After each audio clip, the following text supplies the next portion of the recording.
சத்யாவில் சுதந்திர தின super offer. அனைத்து வீட்டு உபயோக பொருட்களும் மாபெரும் தள்ளுபடி விலையில் வாங்கிடுங்கள். நம்முடைய முதலமைச்சர் வந்தா எங்களுக்கு 10,000 ரூபாய் கிடைக்கும். நான் வீட்டில் இருந்தா 4,000 ரூபாய் கிடைக்கும். எங்க வீட்டுக்காரமாக்கு 3000, எங்க அம்மாவுக்கு 3000 ரூபாய் கிடைக்கும். இதெல்லாம் கணக்கு போட்டு 10,000 ரூபாய் மாசம் கிடைக்கும். 6 சிலிண்டர் வரை கிடைக்கும். நீங்க வந்தா கொடுப்பீங்களா? அதுக்காக தான் ஓட்டு போட்டோம்னா அதுல ஏதாவது ஒன்று வருவான்னு நான் தேடி தேடி பார்த்தோம். பொது பட்ஜெட்டையும் பார்த்தோம். நாங்கள் மக்கள் மத்தியிலே கொள்கையை சொல்லி கொஞ்சம் இருக்க நான் பேசிக்கிறேன். நான் ஒன்றும் சொல்ல கொஞ்சம் சண்டை ஓடலையா இருங்க. மாண்புமிகு வனத்துறை அமைச்சர் மாண்புமிகு பேரவைத் தலைவர் அவர்களே, அவர் உறுப்பினர் அவர்கள் அடுக்கடுக்காக சொல்றாங்க.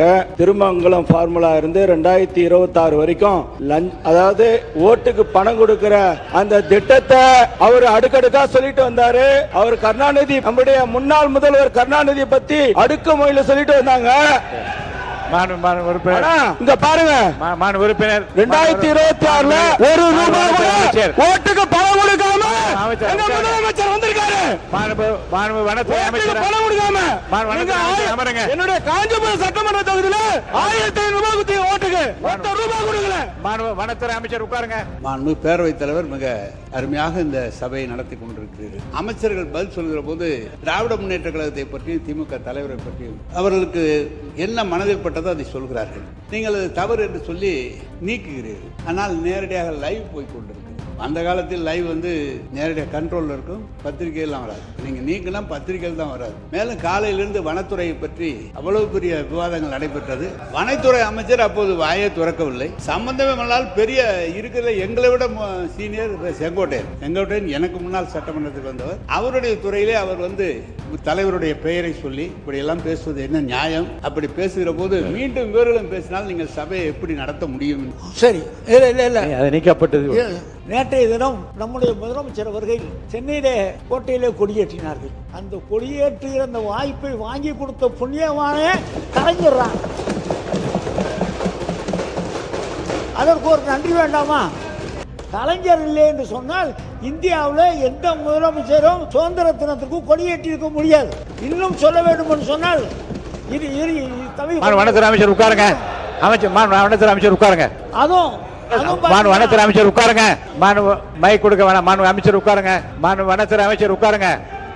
வனத்துறை அமைச்சர் உட்காருங்க. அப்பாவை காணும் என்று சொல்லுகிறீர்கள். அவர் வருகிற நேரத்தில் பல பேர் நீங்கள் இங்கே இருக்க மாட்டீர்கள், நாங்கள் இருப்போம் என்று. மாண்புமிகு உறுப்பினர் திரு KKSSR ராமச்சந்திரன் அவர்கள். மாண்புமிகு பேரவைத் தலைவர் அவர்களே, எங்களுடைய தலைவர் கலைஞர் அவர்கள் தன் நீண்ட நாள் பொது வாழ்வில் தமிழ்நாட்டை அங்குலம் அங்குலமாக கட்டி எழுப்பிய தலைவர் கலைஞர். ஒரு மகத்தான சமூக நீதி தலைவர் கலைஞர். விளிம்பு நிலையில் வாழ்ந்த கோடிக்கணக்கான மக்களின் கல்வி, பொருளாதாரம், வாழ்க்கை நிலையை அடியோடு மாற்றிய மாபெரும் தலைவர் கலைஞர்.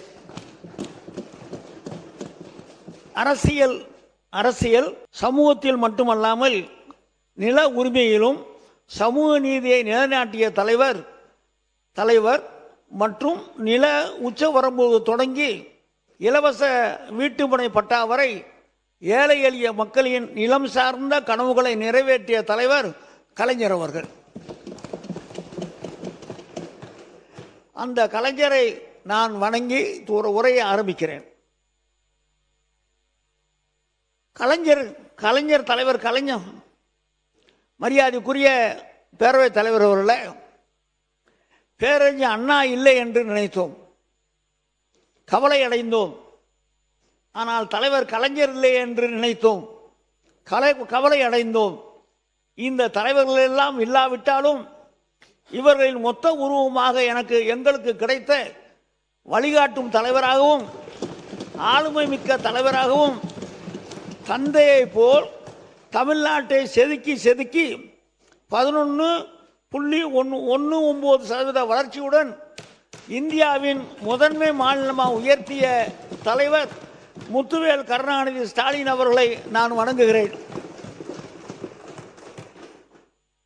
தலைவர் கலைஞர் அவர்களின் கொள்கை பிடிப்பும் தலைவர் முத்துவேல் கருணாநிதி ஸ்டாலின் அவர்களின் செயல்திறனும் ஒருங்கே பெற்று எந்த ஆதிக்கத்திற்கும் அஞ்சாமல் எதையும் துணிவோடு எதிர்கொண்டு எங்களுக்கு நம்பிக்கையூட்டும் இளம் தலைவர் மாண்புமிகு எதிர்க்கட்சி தலைவர்களை நான் வணங்குகிறேன்.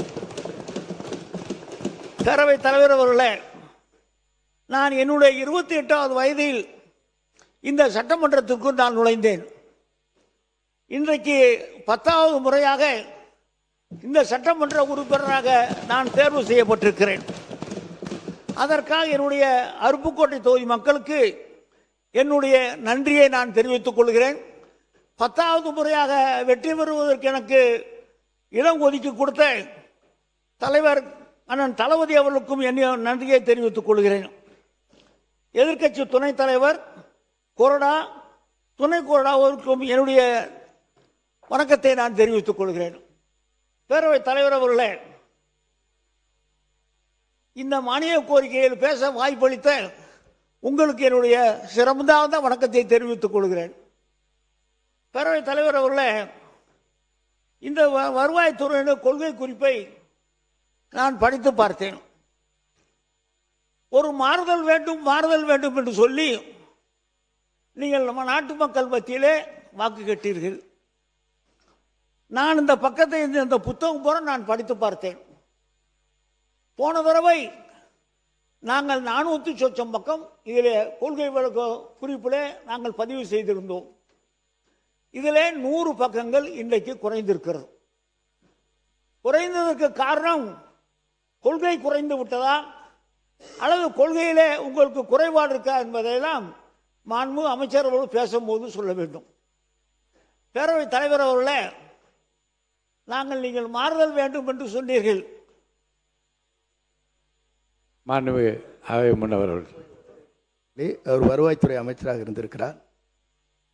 என்னை பொறுத்தவரையிலும் பக்கங்கள் குறைகிறது என்று சொன்னார்கள். லட்சியம் இங்கே குறையவில்லை. லட்சியத்தை நிறைவேற்றுகிற ஆட்சியாக இந்த ஆட்சி இருந்து கொண்டிருக்கிறது.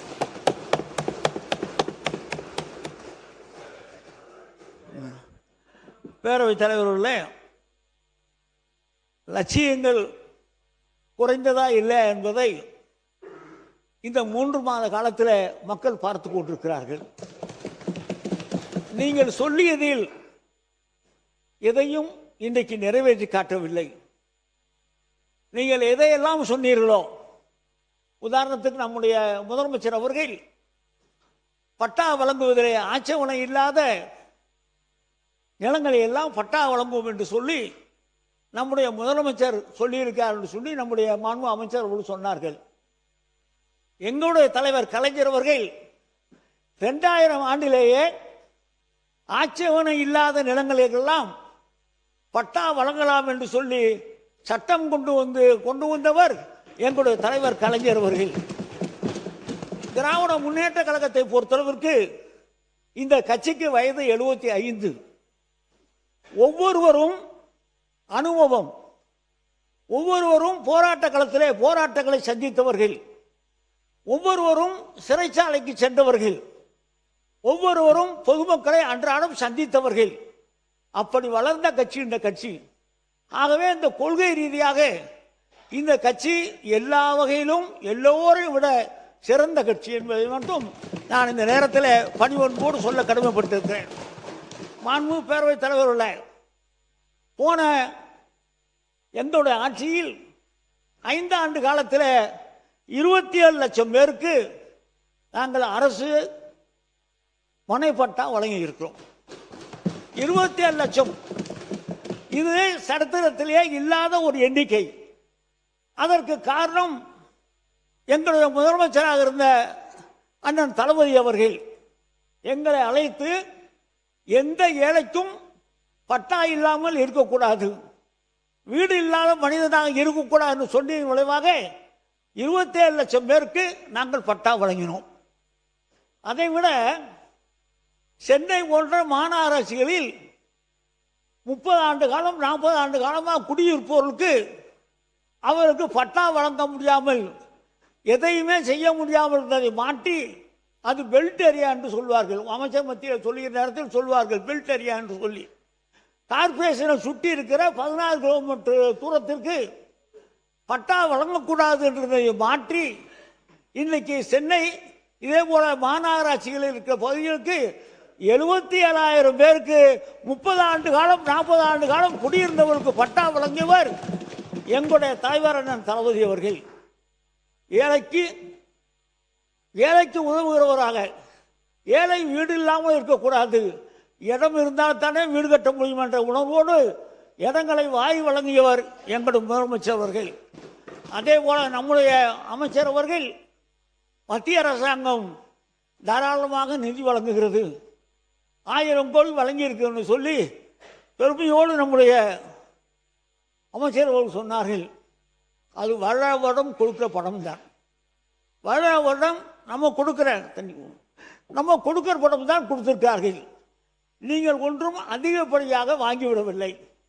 ஏற்கனவே நமக்கு பேரிடர் மேலாண்மைக்காக நிறைய பணம் மத்திய அரசாங்கத்திலிருந்து வரவேண்டி இருக்கிறது. மாண்பு அமைச்சர் அவர்கள் முடிந்தால் அதையெல்லாம் வாங்கி கொடுப்பேன் என்று சொன்னால் மிகுந்த சந்தோஷம். உதாரணம் சொல்ல வேண்டும் என்று சொன்னால், எங்களுடைய ஆட்சி காலத்தில் 21-22 கனமழை வந்தது, 23 மிக்ஜாம் புயல் வந்தது, 23 தென் மாவட்டங்களில் வெள்ளப்பெருக்கு வந்தது, 24 பெஞ்சல் புயல் வந்தது. இதற்கெல்லாம் நம்முடைய முதலமைச்சர் அவர்கள் மத்திய அரசாங்கத்திடமிருந்து 50,000 கோடி ரூபாய் அளவிற்கு நாங்கள் பணம் கேட்டோம். ஆனால் அவர்கள் கொடுத்தது 1151 கோடி ரூபாய் தான் கொடுத்தார்கள். ஆனால் நாம் செலவழித்தது 13,235 கோடி ரூபாய் நாம் செலவழித்தோம். இந்த பணம் நம்முடைய கஜானாவில் இருந்து நம்முடைய முதலமைச்சர் அவர்கள் வாரி வழங்கினார்கள். புயலால் பாதிக்கப்பட்டவர்களுக்கும் பெரும் வெள்ளத்தால் பாதிக்கப்பட்டவர்களுக்கும் 6000 வழங்கியவர். அதே போல விழுப்புரம் பகுதியில் பாதிக்கப்பட்டவர்களுக்கு 2000 வழங்கியவர்கள். எங்களுடைய மாவட்டம் போன்ற சிறிய பாதிப்பு இருக்கிற பகுதிக்கெல்லாம் 1000 வழங்கியவர். இப்படி எல்லா வகையிலும் ஏழைகளின் கண்ணீரை துடைத்த தலைவராக எங்களுடைய தலைவர் இருந்தார்கள். அதே போல நிலத்தை மீட்பது, மாண்புமிகு சகோதரர் செங்கோட்டையனுக்கு தெரியும். தோட்டக்கலை சங்கம் உங்களுக்கும் எனக்கும் பரிச்சயமான இடம். தோட்டக்கலை சங்கம் எத்தனை ஆண்டு காலம் மீட்க முடியாமல் இருந்தது. அதை மீட்டு எடுத்தவர் எங்களுடைய தலைவர் தளபதி அவர்கள்.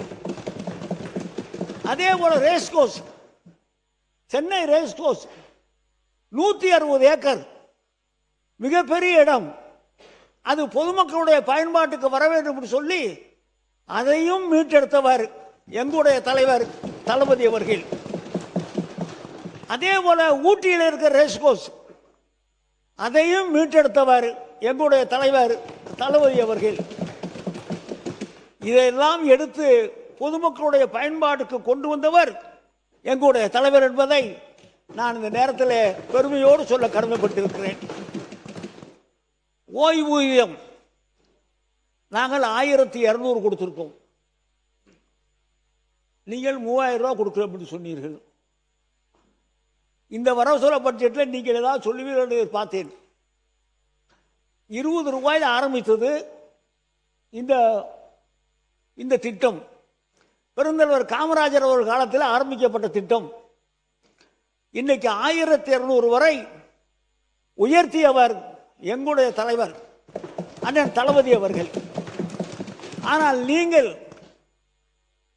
3000 ரூபாய் தருவோம், முதியோருக்கு 3000 ரூபாய் தருகிறோம், மாற்றுத்திறனாளிகளுக்கு 3000 ரூபாய் தருகிறோம், வீட்டில் படித்துவிட்டு வேலை இல்லாமல் இருப்பவருக்கு 4000 தருகிறோம். இதையெல்லாம் சொல்லியவர்கள் நீங்கள். இந்த பட்ஜெட்டில் இதெல்லாம் இருக்குமா என்று சொல்லி பொது பட்ஜெட்லையும் பார்த்தோம், இந்த பட்ஜெட்டையும் தேடி தேடி பார்த்தோம், ஒன்றும் தெரியவில்லை. ஆனால் எங்களை பொறுத்தளவிற்கு எங்களுடைய முதலமைச்சர் அவர்கள் எதை சொன்னாரோ அதையெல்லாம் சாதித்து கொண்டிருந்தார்கள். இன்றைக்கும் நான் சொல்கிறேன், எங்களுடைய ஆட்சி வந்திருக்கும் என்று சொன்னால் நாங்கள் 2000 ரூபாய் தருவோம் என்று சொன்னோம், வந்திருந்தால் கொடுத்திருப்போம். பேரவைத் தலைவர் அவர்களே, 100 நாட்கள் தான் இன்று நடைபெற்று சட்டமன்றம் நடைபெற்றுக் கொண்டிருக்கிறது. நீங்கள் அறிவித்த அத்தனையும் 5 ஆண்டு காலம் தொடர்ந்து நீங்கள் அறிவித்தும் கூட நீங்கள் தேர்தல் அறிக்கையிலே சொல்ல முடியாத பலவற்றை நீங்களால் அறிவிக்க முடியவில்லை. அதற்கான நிதிகள் நீங்கள் ஒதுக்கப்படவில்லை என்பதை நீங்கள் உணர்ந்திருப்பீர் என்று நான் கருதுகிறேன். எங்களை பொறுத்தவரையும் நம்முடைய முதலமைச்சரை பொறுத்தவரையும் இதற்கான திட்டங்களை வகுத்து கொண்டிருக்கிறார்கள். நீங்கள் நினைப்பதைப் போல எங்களுடைய தூய்மையான ஆட்சி நிறைவேற்றி காட்டும் என்ற நிலையிலே தான் இந்த ஆட்சி நடைபெற்று கொண்டிருக்கிறதே தவிர 100 நாளுக்குள் நீங்கள் இதை செய்ய வேண்டும் அதை செய்ய வேண்டும் என்று நீங்கள் பேசுவது என்பது சால பொருத்தமாக இருக்கார். மாண்பு உறுப்பினர். மாண்பு பேரவைத் தலைவர்களே, மாண்பு அமைச்சர் அவர்களை, மாண்பு பேரவைத் தலைவர் அவர்களே, மாண்பு உறுப்பினர் அவர்கள் குறிப்பிடுகிற போது 1500 ரூபாய் என்று சொன்னார்கள். இவர் இல்லை நான் அதுக்கப்புறம் சொல்கிறேன். 1500 அப்புறம் கொடுத்தீங்கிறது. ஆனால் 28 மாதம் அறிவித்தும் நீங்கள் 28 மாதம் கொடுக்கவில்லை என்பதுதான் உண்மை. 28 மாத காலத்திற்கு பிறகு நீங்கள் நாடாளுமன்ற தேர்தல் வருகிறது என்பதற்காக உயர்த்தி காட்டினீர்கள் தவிர வேறொன்றுமில்லை. மாண்பு பேரவைத் தலைவர்களே, நாங்கள் சொன்னது உண்மை.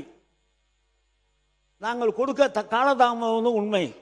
ஆனால் எதற்காக? நாங்கள் ஆட்சி பொறுப்பு ஏற்றவுடனே கொரோனா இருந்தது. கொரோனா இருந்தாலும் 4000 ரூபாய் ஒரு ரேஷன் கார்டுக்கும் கொடுத்தவர் எங்களுடைய தலைவர். கொரோனா இருக்கு என்று சொல்லி சாக்கு சொல்லி தப்பிக்கவில்லை, அதையும் கொடுத்தார், இன்னும் கொடுத்திருப்பார். மக்களுக்கு செய்வதில் தான் எங்களுக்கு ஒரு சந்தோஷம்.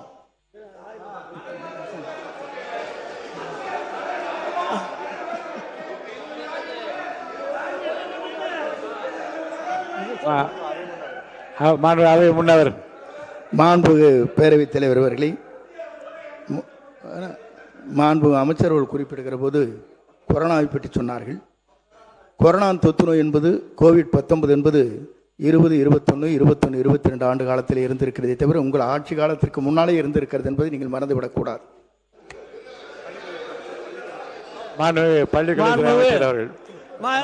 பள்ளிக்கல்வித்துறை அமைச்சர் பேசி. மாண்புமிகு பேரவைத் தலைவர் அவர்களே, மதிப்பிற்குரிய உறுப்பினர் அவர்கள் ஏன் கொடுக்கவில்லை, எதற்காக கொடுக்கவில்லை, ஏனென்றால் கொரோனா இருந்தது என்று சொன்னார். உங்கள் மூலமாக அண்ணனுக்கு சொல்லிக் கொள்கிறேன், கொரோனா காலத்தில் கை கொடுக்க கூடாததா என்று சொன்னார்களே தவிர மகளிர் உரிமை தொகையை கொடுக்க கூடாது என்று சொல்லவில்லை. உறுப்பினர். மாண்பு பேரவைத் தலைவர்களே, கொரோனா காலத்தில் அரசினுடைய நிதி நிலைமை எப்படி இருந்தது என்பதெல்லாம் நீங்கள் அறியாத ஒன்றும் ரகசியம் அல்ல. அந்த கஷ்டத்திலே கூட 4000 ரூபாய் வழங்கினார்கள். எங்களுக்கு என்ன பிரச்சனை என்று சொன்னால், எங்கள் பக்கத்திலே இருக்கால போய் நீ ஏன் எங்களுக்கு ஓட்டு போடலை, நாங்கள் உங்களுக்கு நிறைய செஞ்சுருக்கோமே, எங்கள் தலைவர் இதெல்லாம் பண்ணியிருக்காரு அப்படின்னு சொல்லும்போது என்ன சொல்லிட்டாங்க, நம்முடைய முதலமைச்சர் வந்தால் எங்களுக்கு 10,000 ரூபா கிடைக்கும், நான் வீட்டில் இருந்தால் 4000 ரூபா கிடைக்கும், எங்கள் வீட்டுக்காரம்மாவுக்கு எங்கள் அம்மாவுக்கு 3000 ரூபா கிடைக்கும், இதெல்லாம் கணக்கு போட்டு 10,000 ரூபா மாதம் கிடைக்கும், 6 சிலிண்டர் வரை கிடைக்கும், நீங்கள் வந்தால் கொடுப்பீங்களா? அதுக்காக தான் ஓட்டு போட்டோம். நாங்கள் அதில் ஏதாவது ஒன்று வருவான்னு நான் தேடி பார்த்தோம். பொது பட்ஜெட்டையும் பார்த்தோம். நாங்கள் மக்கள் மத்தியிலே கொள்கையை சொல்லி கொஞ்சம் இருங்க நான் பேசிக்கிறேன். நான் ஒன்றும் சொல்லலையே, கொஞ்சம் சண்டை ஓடலையா? இருங்க நாங்கள் இது கொஞ்சம் நான் பேசிக்கிறேன். நான் இதை சொல்லு. ஒரே ஒரு நிமிஷம். மாண்பு வனத்துறை அமைச்சர் அவர்கள். மாண்புமிகு பேரவைத் தலைவர் அவர்களே, அவர் உறுப்பினர் அவர்கள் அடுக்கடுக்காக சொல்றாங்க, திருமங்கலம் ஃபார்முலா இருந்து 2026 வரைக்கும் அதாவது ஓட்டுக்கு பணம் கொடுக்கிற அந்த திட்டத்தை அவர் அடுக்கடுக்கா சொல்லிட்டு வந்தாரு. அவர் கருணாநிதி, நம்முடைய முன்னாள் முதல்வர் கருணாநிதி பத்தி அடுக்குமொழியில சொல்லிட்டு வந்தாங்க. இங்க பாருங்க, உறுப்பினர் 2026ல ஒரு ரூபாய் கூட ஓட்டுக்கு பணம் கொடுக்காம முதலமைச்சர் வந்திருக்காரு. வனத்துறை அமைச்சர் பணம் கொடுக்காம என்னுடைய காஞ்சிபுரம் சட்டமன்ற தொகுதியில 1500 ரூபாய் ஓட்டுக்கு மொத்த ரூபாய் கொடுக்கல. வனத்துறை அமைச்சர் உட்காருங்க. மாண்புமிகு முதலமைச்சர் அவர்கள் லஞ்சம் இல்லாமல் நல்லதே செய்து கொண்டிருக்கிறார். வனத்துறை அமைச்சர் உட்காருங்க. அவர் பேசிய அவர் குற்றச்சாட்டு சொல்லி போய் அவைக்குள் நீக்கப்படுகிறது. உட்காருங்க, சொல்லியாச்சு. உட்காருங்க உட்காருங்க உட்காருங்க உட்காருங்க.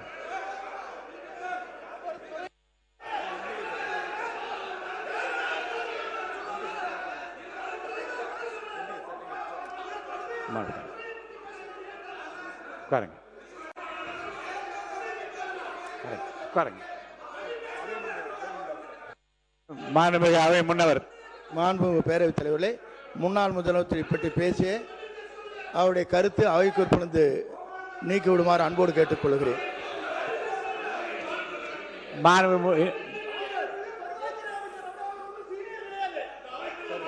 உட்கார உட்கார உட்காருங்க.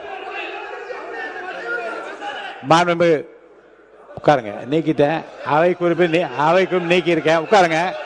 மாண்புமிகு உறுப்பினர் பேசுங்க. இனிமே குறுக்கீடுகளுக்கு சம்பந்தப்பட்ட உட்காருங்க சொல்லிடுறேன். உட்காருங்க உட்காருங்க உட்காருங்க உட்காருங்க உட்காருங்க. எதிர்கட்சி கொறடா ஒன்று உட்காருங்க. நீங்க சொல்லிடுங்க. உட்கார சொல்லுங்க. உறுப்பினர் பேசுங்க. இனி உறுப்பினர் பேசுகிற போது குறுக்கீடுகளை தவிர்த்து அவர் பேசி முடிந்த பிறகு விளக்கங்களை பெறலாம். உறுப்பினர் மட்டும் பேசுங்க. உட்கார சொல்லிட்டேன். நான் தான் விளக்கம் சொல்லிட்டேன். உட்காருங்க. இதை பத்தி விளக்கம் சொல்லிட்டேன். உட்காருங்க. நான் சொல்லிட்டேன்ல, அதே விளக்கத்தை நான் சொல்லிட்டேன்.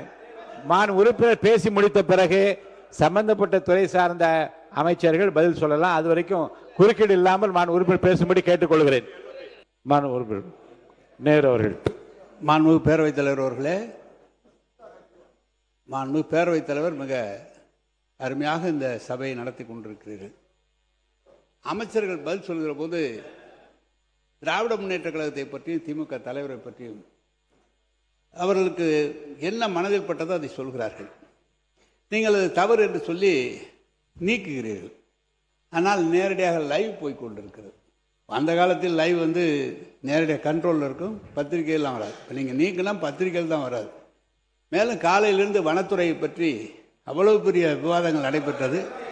வனத்துறை அமைச்சர் அப்போது வாயை துறக்கவில்லை. சம்பந்தமே பண்ணால் பெரிய இருக்கிற எங்களை விட சீனியர் செங்கோட்டையன் எனக்கு முன்னால் சட்டமன்றத்துக்கு வந்தவர். அவருடைய துறையிலே அவர் தலைவருடைய பெயரை சொல்லி இப்படியெல்லாம் பேசுவது என்ன நியாயம்?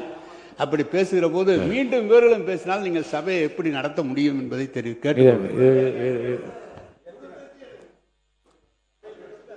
இல்லை அது இல்லை. மாண்புமிகு பேரவைத் தலைவர், ஏற்கனவே ரூலிங் இருக்குது. இது மாதிரி பல முறைகள் அமைச்சர்கள் பெயரை முதலமைச்சர் பெயரை சொல்லுவதன் அடிப்படையில் அம்மையார் காலத்தில் இருந்து இரண்டு பக்கம் பல பிரச்சனைகள் வந்த பிற்பாடு ஒரு முடிவெடுத்தார்கள் பேரவைத் தலைவர். அதாவது இன்றைய முதலமைச்சர் மாண்புமிகு முதலமைச்சர் ஏற்கனவே முன்னாள் முதலமைச்சர் என்று தான் சட்டமன்றத்தில் குறிப்பிடவும் பெயரை சொல்லக்கூடாது என்று ஏற்கனவே ரூலிங் இருக்கிறதுங்க.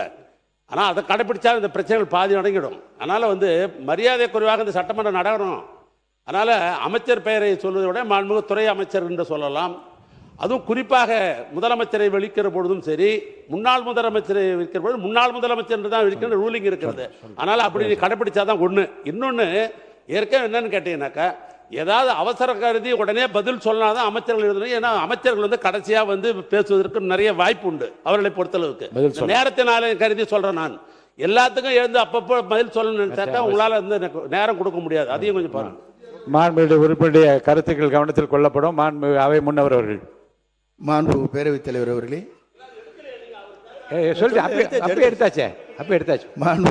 மாண்புமிகு பேரவைத் தலைவர் அவர்களே, மாண்புமிகு முன்னாள் அமைச்சர் அவர்கள் இங்கே உரையாற்றுகிற போது சொன்னார்கள் 10,000 கிடைக்கும், 4,000 கிடைக்கும் என்றெல்லாம் சொல்லி எப்போது கிடைக்கும் என்று நாங்கள் ஆசைப்பட்டு ஓட்டு போட்டோம் என்று சொன்னார்கள். உங்களுக்கு ஓட்டு போடாத காரணமே பட்டா கொடுத்தீர்கள், ஆனால் இடமில்லை என்றுதான் மக்கள் கேட்டுக்கொண்டிருக்கிறார். மாண்புமிகு உறுப்பினர் பேசுங்க. மாண்புமிகு உறுப்பினர் பேசுங்க. குறுக்கீடு இல்லை. மாண்புமிகு உறுப்பினர் அவை முன்னவர். மாண்புமிகு முன்னாள் முதலமைச்சர் அவர்கள், நீங்கள் பேசுவது அழகாகத்தான் இருக்கிற. ஆதாரம் கேட்டீர்கள். ஆதாரம் எவ்வளவு வேண்டுமானாலும் உங்களிடத்திலே ஒப்படைக்கிறோம். இல்ல எங்கிட்ட ஒப்படைங்க, நான் பார்த்துட்டு அவங்களுக்கு கொடுக்குறேன். இல்ல உங்களிடத்து கொடுத்து அவங்களுக்கு கொடுக்க போறோம். ஏன்னு சொன்னீங்கன்னா உட்காந்து ஒரே நிமிஷம், அவசரப்படாதீங்க. இல்ல மாண்புமிகு உறுப்பினர் நான் பேச நீங்க அவை முன்னவர் பேசி முடிக்கட்டும். விடுங்க. அவை முன்னவர் பேசுங்க. மாண்புமிகு பேரவைத் தலைவர் அவர்களே, எங்களிடத்தில் வந்த மனுக்கள் அத்தனை இருக்கிறது. பட்டா கொடுத்துட்டாங்க, இடம் காட்டாது விட்டாங்க, இடம் எங்க இருக்குன்னு எங்களுக்கு தெரியலன்னு சொன்னாங்க. அவசர கோலத்தில் இறுதியாக உங்களை ஆட்சி முடிகிற போது 1,00,000க்கு மேற்பட்ட பட்டாக்களை நீங்கள் வழங்கினீர்கள். அதற்கான இடங்கள் பல இடங்களிலே கொடுக்கப்படவில்லை என்ற குற்றச்சாட்டுகள் இருக்கிறது. ஆதாரம் எங்கள் கையிலே இருக்கிறது, உங்களிடத்திலே ஒப்படைக்கிறோம். ஆதாரம். மாண்பு உறுப்பினர் பேசுங்க. இன்னும் குறுக்கீடுகளுக்கு வந்து அதிகமாக இடம் இல்லாமல் நீங்க பேசுங்க. இறுதியிலே பதில் சொல்வதற்கு மாண்பு அமைச்சர் வாய்ப்பு தருகிறேன். அது வரைக்கும் மாண்புமிகு பேரவைத் தலைவர் அவர்களே, மாண்புமிகு சகோதரர் செங்கோட்டையன் அவர்கள் சொல்லியது போல ஒரு சில இடங்களில் தவறு இருக்கலாம். நாங்கள் கொடுத்தது 27,000 பட்டம், 27 லட்சம் பட்டம். அப்ப தவறுகள்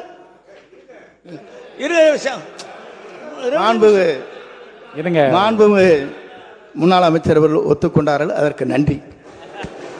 இல்லை இல்லை இல்லை இல்லை நான் பேசுறேன் சொல்றேன். உறுப்பினர் பேசுங்க. இல்ல, நீங்களும் பட்டா கொடுக்க போகிறீர்கள், நீங்கள் பட்டா கொடுக்க போகிறீர்கள் சொல்லியிருக்கிறீர்கள். என்ன நடக்குது என்பதை நீங்களும் இத்தனை வருஷ காலம் சட்டமன்ற உறுப்பினராக இருந்திருக்கிறீர்கள். என்ன நடக்கும் என்று உங்களுக்கு தெரியும். நாம் நிகழ்ச்சிக்கு போய் நேரத்தில் பட்டா வழங்குவார்கள். அந்த பட்டாவை நம்மளுடைய சர்வேல போய் அளந்து ஒதுக்கீடு பண்ணி கொடுக்க வேண்டும். அந்த பணிகளை எங்களுடைய அரசாங்கம் ஒழுங்காக செய்திருக்கிறோம், மன நிறைவாக நாங்கள் செய்திருக்கிறோம். அதில் ஏதாவது இருந்தால் நீங்கள் பாருங்கள். இன்னொன்று, நம்முடைய தம்பி அவர்கள் எங்களுடைய தலைவரை பெயர் சொல்லி அழைத்தார்கள். சரி, இல்லை இல்லை இல்லை அது நீக்கப்பட்டது. நேற்றைய தினம் நம்முடைய முதலமைச்சர் அவர்கள் சென்னையிலே கோட்டையிலே கொடியேற்றினார்கள். அந்த கொடியேற்றுகிற அந்த வாய்ப்பை வாங்கி கொடுத்த புண்ணியமான கலைஞர்றான். அதற்கு ஒரு நன்றி வேண்டாமா? நேற்று கோட்டையிலே கொடியேற்றிய நம்முடைய முதலமைச்சர் இங்கே உட்கார்ந்திருக்கிறார்கள். நீங்கள் எல்லாம் முன்னால் உட்கார்ந்துருக்கு, நாங்கள் டிவியில் பார்த்தோம். நீங்கள் அந்த ஒரு நிமிஷம் சந்தோஷத்துக்காகவாவது கலைஞரை பாராட்ட வேண்டும். கலைஞர் இல்லை என்று சொன்னால் இந்தியாவில் எந்த முதலமைச்சரும் சுதந்திர தினத்திற்கும் கொடியேற்றி இருக்க முடியாது. இன்னும் சொல்ல வேண்டும் என்று சொன்னால் அமைச்சர் உட்காருங்க. அமைச்சர் உட்காருங்க. அதுவும் அமைச்சர் உட்காருங்க. மை கொடுக்க வேணாம். அமைச்சர் உட்காருங்க. அமைச்சர் உட்காருங்க. அமைச்சர் உட்காருங்க.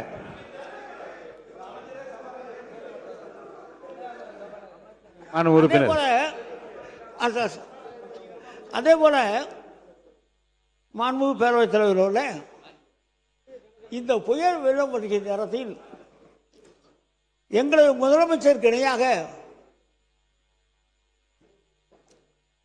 யாராவது பணியாற்ற முடியுமா என்று சொன்னால் நிச்சயமாக முடியாது.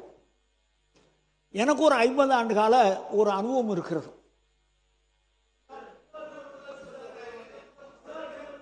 உறுப்பினர் உட்காருங்க. குறுக்க பேசாதீங்க. உறுப்பினர் ஐயா, நீங்க குறுக்க பேச அனுமதி இல்லை. உட்காருங்க. உறுப்பினர் உறுப்பினர் உட்காருங்க. எங்களோட நீங்க பேசுங்க. உறுப்பினர் நீங்க பேசுங்க. இரவு 12 மணி ஆனாலும் 1 மணி ஆனாலும் மழை பெய்கிற நேரத்தில், வெள்ளம் வருகிற நேரத்தில் அந்த இடங்களுக்கே சென்று அமைச்சர்களை, அதிகாரிகளை அழைத்து சென்று அங்கே நிவாரணங்களை வழங்கியவர் எங்களுடைய முதலமைச்சர் அண்ணன் தளபதி அவர்கள். எங்கள் முன்னாள் முதலமைச்சர் அண்ணன் தளபதி அவர்கள். இங்கே சென்னையில் மட்டுமல்ல, தென் மாவட்டங்களில், திருநெல்வேலி, தூத்துக்குடி மாவட்டங்களில் வெள்ளம் வந்த நேரத்திலும் அங்கேயும் போனார். எங்கெங்கே பாதிப்பு வருகிறதோ, வறட்சி வருகிறதோ அங்கேயும் போனார். இன்னும் சொல்ல வேண்டும் சொன்னால், முதலிலே அரசாங்கத்திலே, நம்முடைய தமிழ்நாடு அரசாங்கத்திலே எங்களுடைய தலைவர் அண்ணன் தளபதி அவர்கள்தான் இந்த வெப்ப அலைக்கு என்று சொல்லி ஒரு சட்டமே போட்டிருக்கார். அதைத்தான் நம்முடைய முதலமைச்சரை வைத்து நீங்கள் இப்போ ரிலீஸ் செய்திருக்கிறது. வெப்ப அலை நாங்கள் தான் போட்டிருக்க. இந்த மினிட்ஸ் எடுத்து பாருங்க. இதெல்லாம் எது வரும் என்று சிந்தித்த முதலமைச்சர். வெள்ளம் வருகிறதா, உடனே கூட்டம் போட்டு அந்தந்த அதிகாரிகளை ஒவ்வொரு மாவட்டத்திற்கும் சென்று அங்கே பார்க்க இருக்க வேண்டும் என்று சொல்லி உத்தரவிட்டவர் எங்களுடைய தலைவர் அண்ணன் தளபதி அவர்கள். ஒவ்வொரு காரியமாக இருந்தாலும் எதையும் சிந்தித்து முன்கூட்டியே பாதிப்பு வராத அளவிற்கு. காரணம் ஏன்னு சொன்னால், எங்கள் காலத்தில் 5 தடவை பேரிடர் வந்திருக்கிறது. 5 தடவையும் எந்த சேதாரம் இல்லாமல் இந்த தமிழ்நாட்டை காப்பாற்றியவர் எங்களுடைய தலைவர் தளபதி அவர்கள். எதையும் சீர்நோக்கி பார்க்கக்கூடியவர்கள்.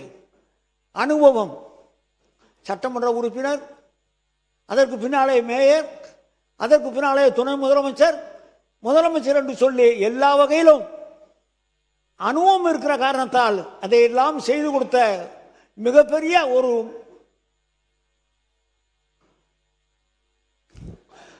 மிகப்பெரிய தலைவராக எங்களுடைய தலைவர் வழங்கினார்கள். இன்னொன்று, சென்னையில் பெல்ட் ஏரியா, நீங்கள் நம்ம ஆஃபீஸில் கேட்கலாம். Belt area Chennai, Tiruchi corporation area அப்புறம் அந்த காலத்தில் 62லேயே காங்கிரஸ் காலத்தில் ஒரு ஜியோ போட்டிருக்காங்க. அது நல்ல எண்ணத்தோடு தான் இப்போ போட்டிருக்காங்க.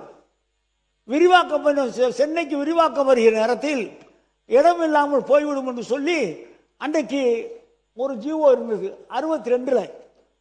ஆனால் 62ல் இருந்து மக்கள் அந்த இடங்களில் குடியிருந்து வீடு கட்டி வாழ்ந்து கொண்டிருக்கிறார்கள்.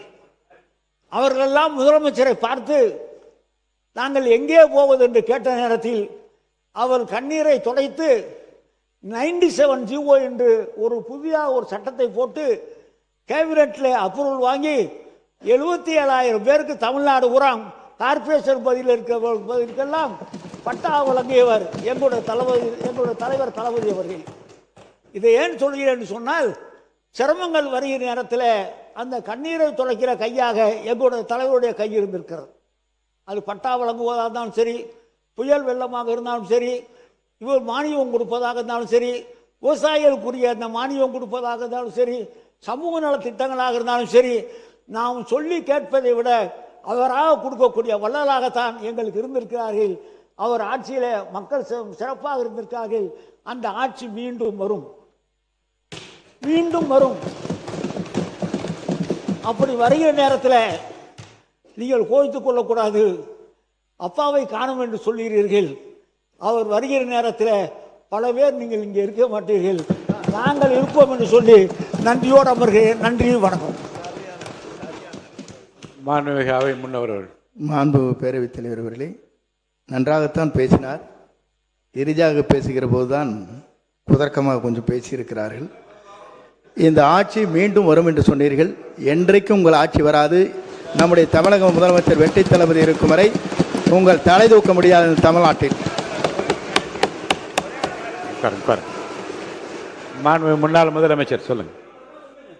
மாண்பு முன்னாள் முதலமைச்சர், உங்களுக்கு தான் அனுமதி அளிக்கிறேன். மாண்பு முன்னாள் முதலமைச்சர் பேசுறீங்களா?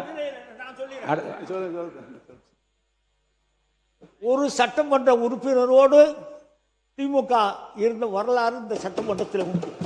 ஒரே ஒரு சட்டமன்ற உறுப்பினரோடு திமுக எப்படி விழுமோ, விழுந்த வேகத்திலே அப்படியே எழுந்திருக்கக்கூடிய கட்சி தான் திமுக.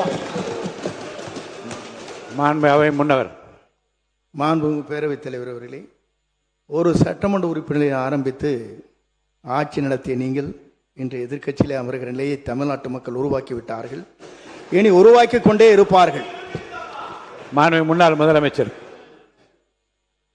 மாண்புமிகு பேரவைத் தலைவர் அவர்களே, இங்கு முன்னாள் முதலமைச்சரை பற்றி ஒரு விவாதம் இருந்தது.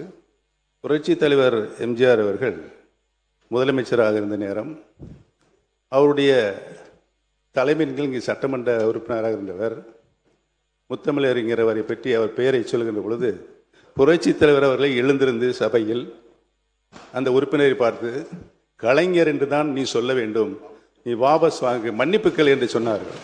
அந்த மாதிரி கண்ணியமிக்க சபைகள் இந்த சபையில் நம்மளுக்கு முன்னாலே வழிவகுத்து தந்தவர்கள்.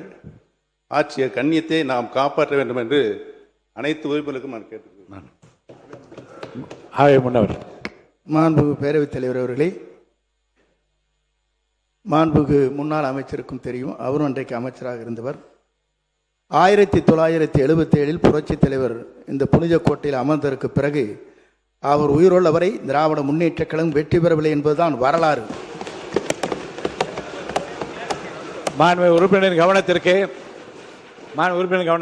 போதும்.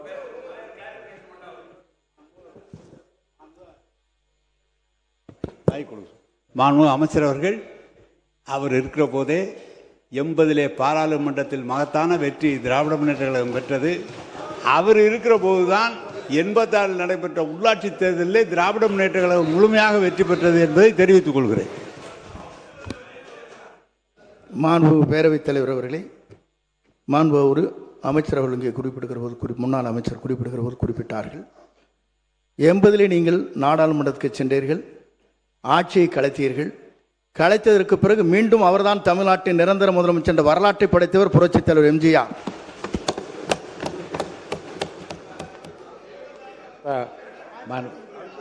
மாண்பு பேரவை உறுப்பினர்களுக்கு இருங்க.